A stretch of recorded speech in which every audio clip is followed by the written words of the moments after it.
Hari sial memang nggak ada di kalender ya. Kalau ada pasti bakalan kita hindari. Contohnya kayak hari ini aku bener-bener sedih banget dan nyesek banget karena 170-an butir telur burung puyuh yang sudah hampir menetas gagal menetas di Farm Supardi karena mati lampu dalam semalam. Oke, jadi bangun pagi ini tuh rasanya bener-bener berat banget ya, karena aku tadi dibangunin sama mamaku dan mamaku bilang kalau dari tadi malam ternyata lampu mati dong. Hari ini tuh harusnya menjadi puncak untuk telur burung puyuhnya menetas karena kemarin baru menetas sebagian kan. Tapi ternyata dari tengah malam pas lagi pulas-pulasnya tidur, lampu mati dong. Dan kita semua nggak ada yang nadar kalau lampu mati. Kita baru sadar pas subuh-subuh dan kita lihat ternyata lampu mati. Dan pas dicek inkubatornya benar-benar memprihatinkan banget karena suhunya sampai di 20-an derajat. Dan itu nggak baik banget karena kalian bisa lihat ini juga anakan burung puyuhnya udah pada lemas. Dan udah banyak banget juga nih telur yang gagal menetas. Ini tuh harusnya benar-benar udah mau menetas hari ini, tapi ya mau gimana lagi, udah gagal. Kalau misalnya listriknya padamnya siang ya masih bisa kita atasin dengan menggunakan genset. Tapi ya kalau misalnya listrik matinya tengah malam ya,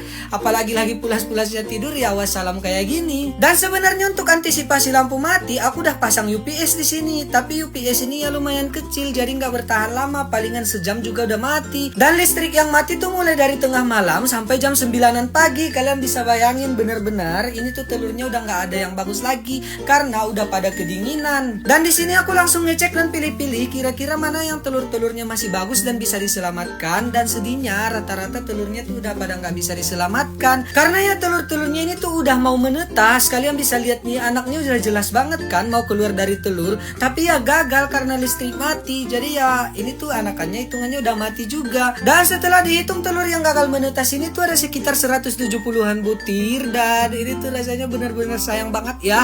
Tapi ya udahlah, nggak apa-apa, belum rezeki. Mudah-mudahan untuk kedepannya nggak terjadi lagi hal seperti ini ya. Dan ini adalah alasan kenapa aku tuh benar-benar malas banget untuk menetaskan telur sendiri dan lebih memilih untuk membeli bibit. Karena ya daerahku ini tuh masih jauh banget dari kota dan aliran listriknya juga masih suka padam gak jelas. Sekarang bisa padam sampai 12 jam. Dan ini untuk telur-telur yang gagal menetas, semuanya aku kubur di kebun ya. Ya hitung-hitung buat jadi pupuk lah ya. Dan sekarang yang tersisa untuk kita cuman ini anakan puyuh sekitar 80-an ekor. Ya mudah-mudahan ini tuh bisa berkembang ya di Farm Supardi. Dan ini kita masukin lagi mereka ke kandang mereka. Ini tuh tadi aku keluarin dari kandang karena aku baru aja bersihin kandangnya. Ini tuh usianya baru sekitar 1-3 hari ya. Ya mudah-mudahan yang sisa ini tuh bisa berhasil bertahan dan berkembang biak di Farm Supardi ya. Dan karena kegiatan kita hari ini udah selesai, jadi kayaknya sekian dulu aja. Makasih banyak buat kalian semua yang udah nonton. Jangan lupa like dan follow. Dan dadah.